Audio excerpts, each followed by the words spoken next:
Hi గారు, welcome to our channel. ప్రస్తుతం మనతో పాటు దాము బాలాజీ గారు, సీనియర్ జర్నలిస్ట్ ఉన్నారు. వాటితో ఒకసారి మాట్లాడదాం. సార్ నమస్కారం. సార్ నిన్న లేడీ అఘోరిని అరెస్ట్ చేశారు, మనం చెప్పుకున్నాం కూడా. అయితే దీంట్లో ఒక ట్విస్ట్ ఏంటంటే సార్, అసలు శ్రీవర్షిని లేడీ అఘోరిని పట్టించింది అని చెప్పేసి కూడా అంటున్నారు. వీళ్ళిద్దరి మధ్య అంటే పెళ్లి చేసుకున్న తర్వాత గొడవలు అయ్యాయి. అందుకే శ్రీవర్షిని పోలీసులకు ఫోన్ చేసి ఇక్కడ ఉన్నారు, తీసుకెళ్ళండి ఇన్ఫర్మేషన్ ఇచ్చినట్టుగా కూడా చెప్తున్నారు. మరి ఏం జరిగింది? అండ్ అటు అఘోరికి మధ్యప్రదేశ్ లో మూడో వైఫ్ కూడా ఉందని చెప్పేసి వార్తలు వస్తున్నాయి. ఆమె కూడా ఇప్పుడు బయటకు వచ్చి మాట్లాడుతుందని కూడా చెప్తున్నారు. మరి దీనికి సంబంధించి ఇప్పటివరకు ఎటువంటి ఇన్ఫర్మేషన్ బయటకు వచ్చింది? అఘోరి అరెస్ట్ అనేది తెలుగు రాష్ట్రాల్లో వైరల్ గా మారింది. ఎందుకంటే గత 4-5 రోజుల నుంచే అఘోరిని అరెస్ట్ చేయబోతున్నారని వార్తలు వచ్చింది. ఎందుకంటే దానికి సంబంధించి ముఖ్యంగా 3 కేసులు అఘోరి మీద పెట్టారు. ఒకరు అఘోరికి మొదటి భార్య అని పిలుస్తున్న రాధిక, ఆమె కేసు పెట్టడంతో పాటు మహిళా కమిషన్లో కూడా రిపోర్ట్ ఇచ్చింది. దానికి సంబంధించి మహిళా కమిషన్ చైర్పర్సన్ నేరెళ్ళ శారద సీరియస్గా తీసుకున్నట్టు తెలిసింది. రెండవది ముకిల్లా పోలీస్ స్టేషన్లో ఒక తెలుగు సినిమా ప్రొడ్యూసర్, ఆమె పేరు బయటికి చెప్పట్లేదు, తెలుగు సినిమా ప్రొడ్యూసర్ ఒక కేసు పెట్టింది. అందులో ఏంటంటే ఈ అఘోరి నాకు జనవరిలో పరిచయం అయింది, 6 నెలలకు ముందు 3 నెలలకు ముందు. సో జనవరిలో పరిచయం అయ్యి అప్పుడప్పుడు ఫోన్లో మాట్లాడుతుండేది. అక్కడ గెస్ట్ హౌస్కి కూడా వచ్చింది, ప్రగతి గెస్ట్ హౌస్లో కూడా కలిసాము. నన్ను మా హస్బెండ్ని కలిసి మా సమస్యలు తెలుసుకొని మీకు ఇట్లా ఉజ్జయిన్లో పూజలు చేస్తాము అని చెప్పి మీ సమస్యలన్నీ పరిష్కారం అవుతాయని చెప్పింది. ఉజ్జయిన్లో పూజల కోసం 5 లక్షలు డబ్బులు ఏమంటే నేను బ్యాంక్ అకౌంట్ ద్వారా డబ్బులు ట్రాన్స్ఫర్ చేశాను. దాని తర్వాత పూజలు ఉజ్జయిన్లో ఒక ఫామ్ హౌస్లో పూజలు చేసింది. అక్కడ మేము వెళ్ళాము, పూజలు చేసింది. 5 లక్షలు మళ్ళీ ఒక 5 లక్షలు ఏమంటే వేసాము. ఆ తర్వాత నుంచి బ్లాక్మెయిల్ చేయడం మొదలుపెట్టింది. ఇంకొక 5 లక్షలు వేయండి, లేకపోతే మీ పూజలు నేను చేసిన పూజలు ఫలించకుండా నేను నెగటివ్గా మీకు యాంటీగా పూజలు చేస్తాను, దాంతో మీరు నాశనం అయిపోతారు, ఇలాగంతా మళ్ళీ బెదిరించడం మొదలు పెడితే ఇది బ్లాక్మెయిల్కి అంతం ఉండదని చెప్పి మేము కేసు పెడుతున్నాం అనేది అని చెప్పింది. దానికి సంబంధించిన అఘోరికి ట్రాన్స్ఫర్ చేసిన ఇవి ఫోటోలు అవన్నీ కూడా బయటపెట్టింది. సో దాని మీద సీరియస్గా ముకిల్లా పోలీసులు స్పందించినట్టుగా తెలుస్తుంది. మూడవది ఒక ట్రాన్స్జెండర్ కూడా కేసు పెట్టింది, అది కూడా ఎఫ్ఐఆర్ రిజిస్టర్ అయింది. 3 ఎఫ్ఐఆర్లు అయితే ఉన్నాయి. దీంట్లో ముకిల్లా పోలీసులు మధ్యప్రదేశ్ ఉత్తరప్రదేశ్ బార్డర్ ఏరియాలో అఘోరి అండ్ శ్రీవర్షిని ఉంటే అక్కడికి వెళ్ళి పట్టుకున్నారు. గత కొంతకాలంగా అఘోరి తన ఫోన్ స్విచ్ ఆఫ్ చేసి పెట్టుకుంది.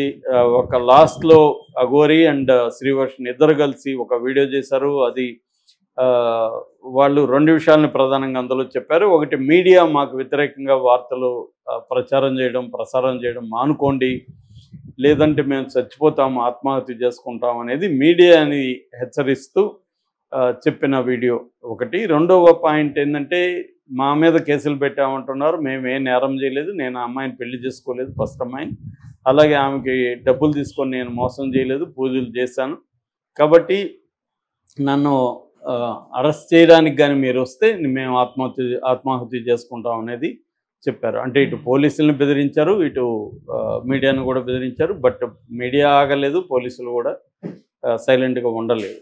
ఎందుకంటే ఒక నేరం చేసినట్టుగా అఘోరి తేలిపోయింది. డబ్బులు ఇచ్చిన వాళ్ళు మొత్తం ప్రూఫ్స్తో వచ్చారు. తర్వాత వాళ్ళు పైగా తెలుగు ప్రొడ్యూసర్ వాళ్ళంటే వాళ్ళు కొంత సర్కిల్ కూడా ఉండే అవకాశం ఉంది, పోలీసుల మీద కూడా ప్రెజర్ ఉంటుంది. ఇంకోవైపు ఇప్పుడు వస్తున్న కొత్త ట్విస్ట్ ఏంటంటే, అసలు అఘోరిని పట్టించిందే శ్రీవర్షిని.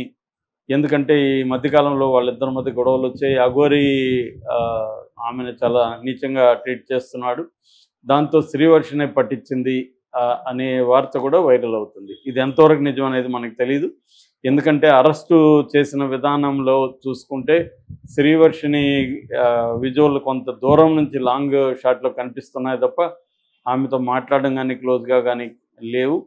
సో ఆమె ప్రతిఘటించిందా, వీళ్ళు ప్రతిఘటించారు అనే దానికి ఇంకా క్లియర్గా లేదు. ఆల్రెడీ అఘోరి మాత్రం పోలీసుల మీద దాడి చేయడానికి కూడా రాడ్లు అవి తీసుకొని ట్రై చేసింది, సోలము రాడ్లు అవి తీసుకొని అంటున్నారు. దానికి సంబంధించి కూడా కొత్త కేసు నమోదు చేశారు ముకిల్లా పోలీసులు అంటున్నారు. అది ఎంతవరకు జరుగుతుందనేది చూడాలి.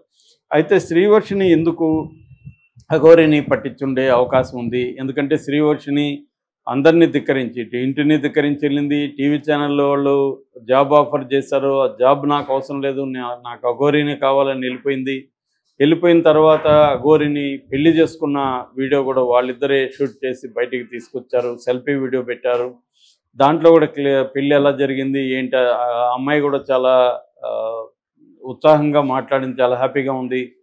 దాని తర్వాత కూడా వాళ్ళిద్దరూ కలిసి కూడా వీడియో చేశారు, మేమంతా హ్యాపీగా ఉన్నాము అవన్నీ చెప్పారు.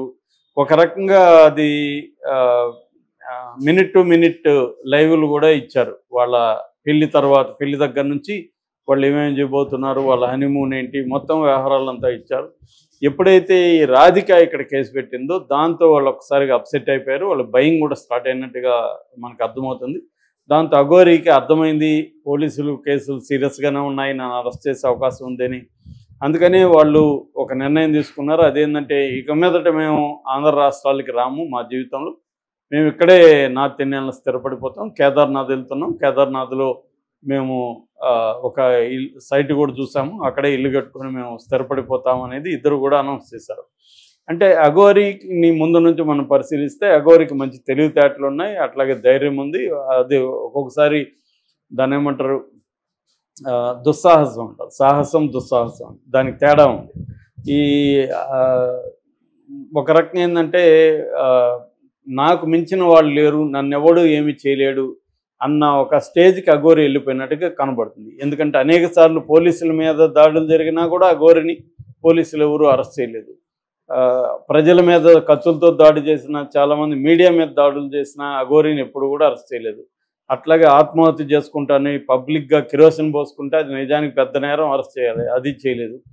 ఎప్పుడు కూడా అఘోరి మీద చర్యలు తీసుకోలేదు. అందుకని అఘోరి ఏమనుకున్నదంటే, నేను సనాతన ధర్మాన్ని చెప్తున్నాను కాబట్టి హిందూ బ్యాచ్ అంతా నాకు సపోర్ట్ చేస్తారు, బీజేపీ కానీ మిగతా హిందూ సంఘాలంతా నాకు సపోర్ట్ చేస్తాయి కాబట్టి నన్ను ఎవరేమీ చేయలేరు అన్న ఒక ఓవర్ కాన్ఫిడెన్స్ అఘోరిలో ఉన్నట్టు కనపడుతుంది. అందుకనే అఘోరి మాటల్లో బెదిరించడం, ఒక రిపోర్టర్ని నిన్ను నేను చంపేస్తా, దాడి చేస్తానని మాట్లాడుతుంది. ఆ వీడియో వైరల్ అయింది, ఆడియో కాల్ లీక్ అయింది. సో నువ్వు అనుకుంటున్నావు జర్నలిస్ట్ అని, నేను అనుకుంటే నువ్వు ఎక్కడ బతకలేవు, నిన్ను అటాక్ చేయగలను అంటుంది. నువ్వు రాజ్యాంగానికి లోబడి ఉన్నావు కదంటే రాజ్యాంగం ఏందని బూతులు తిట్టి, అంబేద్కర్ని బండబూతులు తిట్టిన ఆడియో కూడా లీక్ అయింది. సో అంటే నాకు లా వర్తించదు, నాకు ఈ దేశ చట్టాలు వర్తించదు, నా ఇష్టం వచ్చినట్టు నేను చేసుకుంటాను, నన్ను అడిగే హక్కు ఎవరికి లేదన్న ఒక ధోరణి అఘోరిలో బాగా పెరిగిపోయినట్టుగా మనకు కనబడుతుంది. అందుకనే శ్రీవర్షం వల్ల పేరెంట్స్ అంత ఇబ్బందుల్లో ఉన్నా, అంత బాధపడుతున్నా వాళ్ళని కన్విన్స్ చేసి అమ్మాయిని తీసుకువెళ్లకుండా, అది కూడా ఒక ప్లాన్డ్గా ముందే ఈ అమ్మాయిని లేపుకెళ్ళి పెళ్లి చేసుకోవాలనేది అఘోరి ప్లాన్.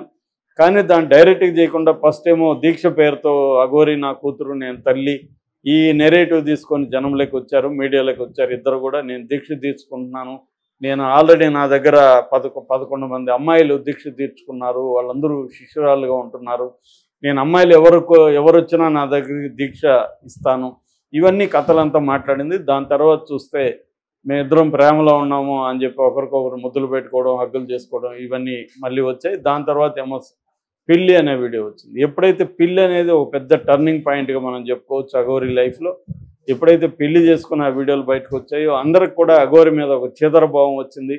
అఘోరి ఒక బలవంతంగా ఒక ఇంట్లో నుంచి అమ్మాయిని మ్యానిపులేట్ చేసి, అమ్మాయిని మైండ్ ఇది చేసి తీసుకెళ్ళిపోయింది, బ్రెయిన్ వాష్ చేసి తీసుకెళ్ళిపోయింది అన్న విమర్శలు వచ్చి, దాని తర్వాత వీళ్ళు గుజరాత్ నుంచి తీసుకొచ్చిన తర్వాత కూడా అఘోరి ఆ అమ్మాయితో కాంటాక్ట్లో ఉండి అమ్మాయిని మళ్ళీ పట్టుకెళ్ళిపోయింది.